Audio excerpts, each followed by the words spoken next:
No me han dicho nada, quiero saber de mi hijo. No tengo información de él, no sé nada. No sé nada de mi hermano. Dice que hay tantos muertos, hay quemados, hay heridos, han sacado heridos. En el número 2, Venezuela, incendio por motín. Un motín en una cárcel de Carabobo, Venezuela, dejó un saldo de 68 personas muertas, entre ellas 2 mujeres. Según información oficial, las muertes son la consecuencia de un incendio dentro de un centro de detención de la policía en Valencia, Carabobo. A través de su cuenta en Twitter, el fiscal general Tarek William Saab dijo que, y lo cito, profundizaremos las investigaciones para esclarecer de forma inmediata estos dolorosos acontecimientos. Sin embargo, los familiares de las víctimas se quejan de la poca información que han recibido de las autoridades sobre la situación de sus familiares. En el número 1 del cuadro.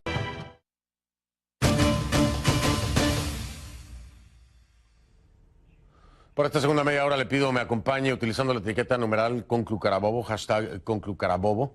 Es la etiqueta que vamos a estar utilizando. Sus comentarios con esta etiqueta a mi cuenta de Twitter, @soyfdelrincón. Mire usted.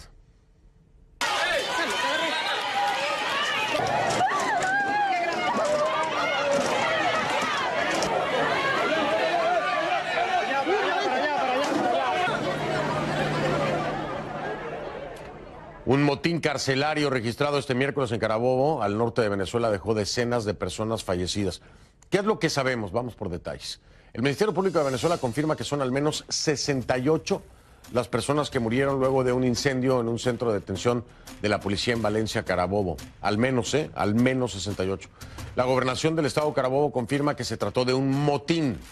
Según el reporte entregado por el fiscal general de Venezuela, Tarek William Saab, se trata de 66 hombres y 2 mujeres.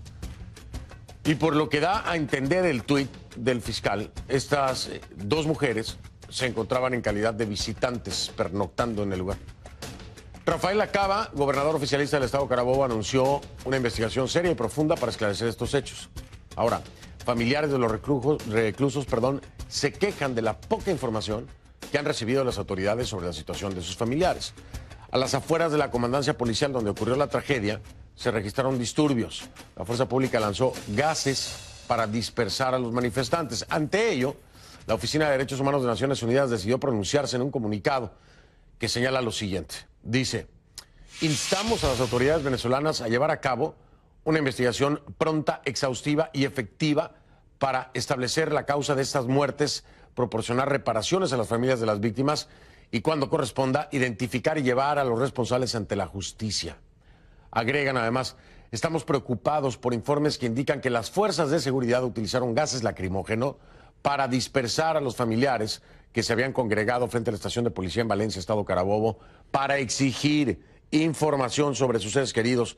Y concluyen diciendo, llamamos a las autoridades a respetar el derecho de las familias a la información y a la reunión pacífica.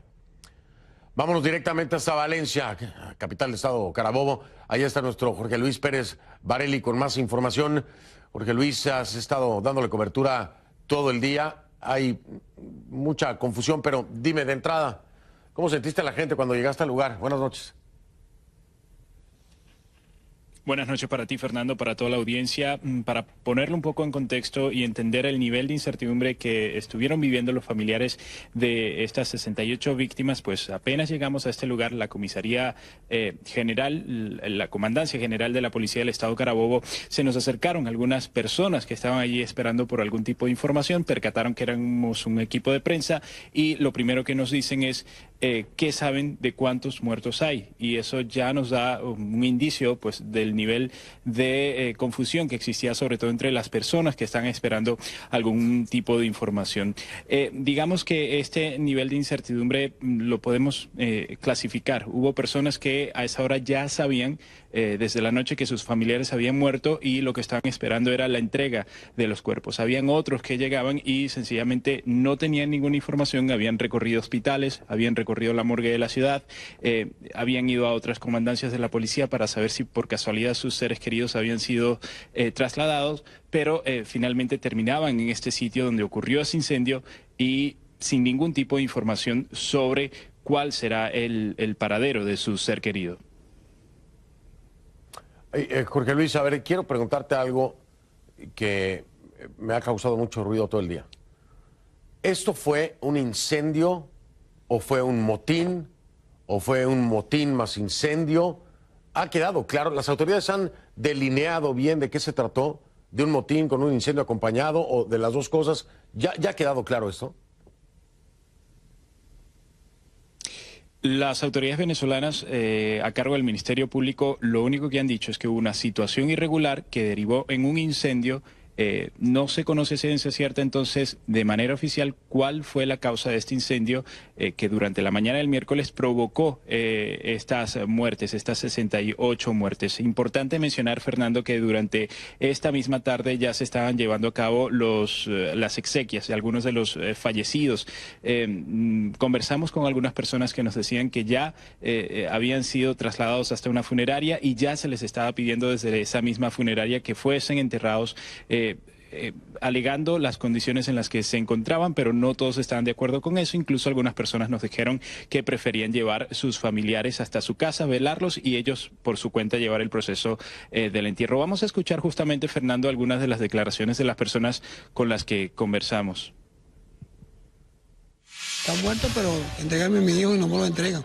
En el momento me han dado respuesta de una información, dónde lo busco, no lo busco. Ayer estuve en el hospital central en la morgue y tampoco me dieron respuesta. Nosotros queremos saber la verdad familiar, nosotros queremos saber la verdad. En mi nieto me duele. La última información oficial, Fernando, es que fue creado en este estado un Consejo Superior de Seguridad que, según las autoridades locales, se encargará de investigar y dar con los responsables de este suceso. Fernando. Me están pidiendo que nos vayamos, pero no puedo dejar de preguntarte. ¿Nicolás Maduro, nada? ¿No ha dicho nada? No se pronunció el presidente de la República, Fernando. Bueno, ahí está Jorge Luis Pérez Valeri desde Carabobo. Jorge Luis, con cuidado, descansa, que ha sido un día largo y difícil. Gracias, Jorge Luis. Buenas noches. Ahí, buenas noches. A una pausa, regreso para hablar de la situación carcelaria en Venezuela. Esta situación espantosa. Hola, soy Camilo Egaña en Miami. Doy la bienvenida, como siempre, con mucho gusto, a la abogada experta en derechos humanos Tamara Sujurroa. Ella es directora ejecutiva del Instituto CASLA, o Centro para Estudios y Análisis de América Latina. Ahora está en Atlanta, Tamara. Ojalá la próxima sea aquí en Miami para poderte invitar al estudio. Tamara, gracias por esta entrevista. Buenas noches, allá en Atlanta. Buenas noches, Fernando. Muchas gracias por tenerme en tu entrevista. Al contrario, gracias a ti. Tamara, ¿qué te provoca esto que estamos reportando? 68 personas que pierden la vida en, bueno, no ha quedado claro aún, en un motín o incendio, incendio con motín, hasta que no nos lo digan claramente las autoridades. Pero se habla de hacinamiento, al menos, ¿no, Tamara? Sí, a mí esto no me extraña para nada, Fernando. Esto es una cosa que viene sucediendo reiteradamente en Venezuela, en las cárceles, en todo este tiempo del gobierno, no solamente de Nicolás Maduro, sino en el gobierno de Chávez. Las tragedias que han ocurrido en las cárceles venezolanas han sido no solamente numerosas, sino muy continuas, ¿no? No nos olvidemos, por ejemplo, de la masacre del Amazonas, donde murieron masacrados a 38 presos y al día de hoy todavía no sabemos qué fue lo que ocurrió y cómo fue que ocurrió esa masacre. Y esto que está sucediendo en Carabobo forma parte de la falta de políticas serias, de políticas públicas serias, carcelarias, para mejorar el sistema carcelario venezolano. Las cárceles venezolanas son depósitos de seres humanos donde no hay ningún tipo de garantía de derechos humanos para los presos.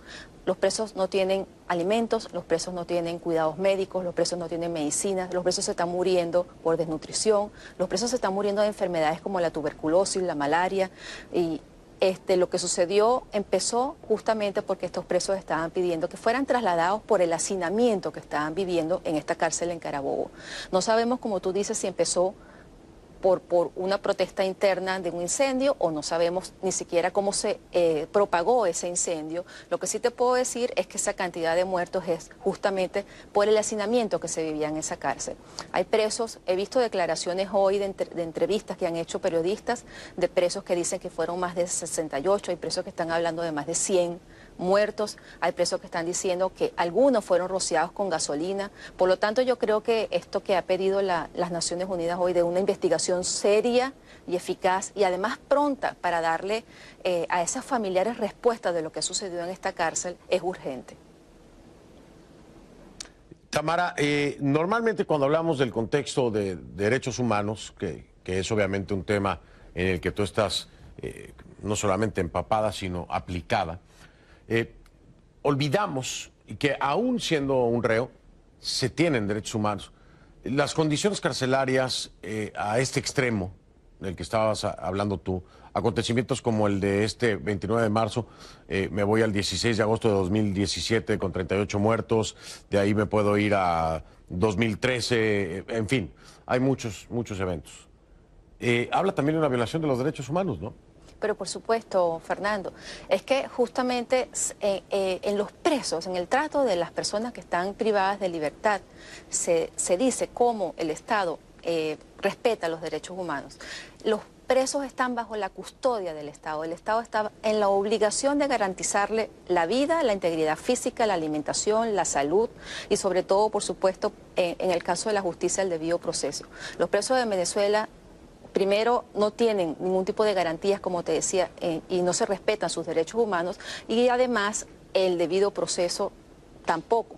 Por supuesto, hay presos que pasan años para ir a sus audiencias, hay presos que están esperando años sus sentencias, hay presos que pasan más años presos que el tiempo que la justicia le tiene que dar por haber cometido un delito. Entonces, por eso es lo que el problema que tiene Venezuela en este momento carcelario es el hacinamiento, porque no hay debido proceso y hay cantidades de presos que están esperando juicios, cantidades de presos que están sentenciados y están esperando de alguna manera la medida cautelar que le corresponde por haber cumplido su tiempo de pena y están esperando medidas cautelares y el retraso procesal a todo nivel, tanto de sentenciados como de procesados, trae el hacinamiento en las cárceles venezolanas. Ahora, Tamara, cuando me voy al contexto de los derechos humanos, violaciones de derechos humanos, voy a la Corte Penal Internacional en mi razonamiento y me recuerdo, obviamente, las investigaciones preliminares que podrían hacerse en estos casos. ¿Está contemplado esto, Tamara? Porque las denuncias, no estoy diciendo que sea tu caso, pero las denuncias que hemos visto mayormente son por los acontecimientos ocurridos en las protestas, ¿no? Tanto de 2014 como las del año pasado, en fin. Pero no he escuchado que alguien enfoque también estas situaciones carcelarias como una denuncia de violación de derechos humanos ante la Corte Penal Internacional. ¿Se le está dando el valor que debería dársele a esto en esas denuncias? Mira, el tema de las cárceles en crímenes de lesa humanidad había que demostrar, por supuesto, la inducción del gobierno venezolano, de las autoridades, en esos crímenes que están sucediendo en las cárceles venezolanas. Hay que recordar que una cosa son violaciones de derechos humanos y otra cosa son crímenes de lesa humanidad, que es lo que contempla la Corte Penal Internacional. Por eso te digo que habría que demostrar que esa falta de respeto a los derechos humanos de los presos, que esas tragedias que han ocurrido en las distintas cárceles han sido inducidas por funcionarios venezolanos o por el gobierno venezolano. Yo creo que a pesar de lo lamentable que es los sucesos que han pasado en las cárceles venezolanas, esta tragedia de Carabobo, por ejemplo, no es competencia de la Corte esos sucesos, esa tragedia que ha ocurrido de estas muertes de los presos, porque no son sistemáticas, porque va a ser difícil demostrar que fue inducida y por lo tanto pues no son crímenes que son contemplados por la Corte Penal Internacional. Interesante, ¿no? Porque cuando me dices que no son sistemáticas, pues yo te puedo, no te voy a refutar lo que me dices, tú sabes más que yo, ¿no? Pero te puedo hablar de marzo 2018, agosto 2017, julio 2012, julio 2011, junio 2011, septiembre de 2010, ya como que me empieza a parecer sistemático, ¿no? ¿Tú podrías, digo yo, desde una perspectiva muy personal. Quizás podrías hablar, quizás se pudiera investigar sobre una política de exterminio, una política de eliminar personas encarceladas, ¿no? podrías hacer una investigación sobre esto, podías llevar una denuncia sobre todas estas muertes que han sucedido en las cárceles venezolanas, en tragedias, ¿no? En tragedias como estas, llevar esta investigación para demostrar que se han sido sistemáticas, que es política de Estado exterminar a los presos comunes, y que de esta manera pues ver si es competencia de la Corte esta tragedia, ¿no? Estas tragedias que han sucedido en las cárceles. Interesante ese punto del planteamiento, te lo hacía yo porque, bueno, hay muchos elementos y quién sabe qué más haya, Tamara, porque no está clara la información, no sabemos realmente cómo es que han pasado las cosas, ni el mismo Nicolás Maduro se ha pronunciado en torno a esto, así que hay que hacerle el seguimiento. Tampoco la ministra de Asuntos Penitenciarios, ¿no? Tampoco Iris Varela, así que brillan por su ausencia. Tamara, yo me tengo que ir, me da mucha pena porque siempre quiero hablar contigo mucho más tiempo. No sé cuánto tiempo va a estar en Atlanta. Si se te ocurre dar la vuelta por Miami, avísame por favor para que vengas al estudio. De acuerdo, muchas gracias, Fernando, seguro. Gracias a ti, gracias, siempre un gusto. Tamara Suju, experta en derechos humanos, es directora ejecutiva del Instituto CASLA. Ahora nos acompañó en vivo desde Atlanta. Gracias, Tamara, buenas noches. Voy a hacer una pausa y vengo.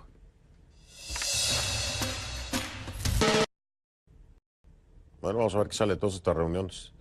Soy Fernando del Rincón, gracias por haberme acompañado. Como siempre le digo, si no lo vio en conclusiones, no lo vio. Y si me permite, lo veo mañana. Gracias.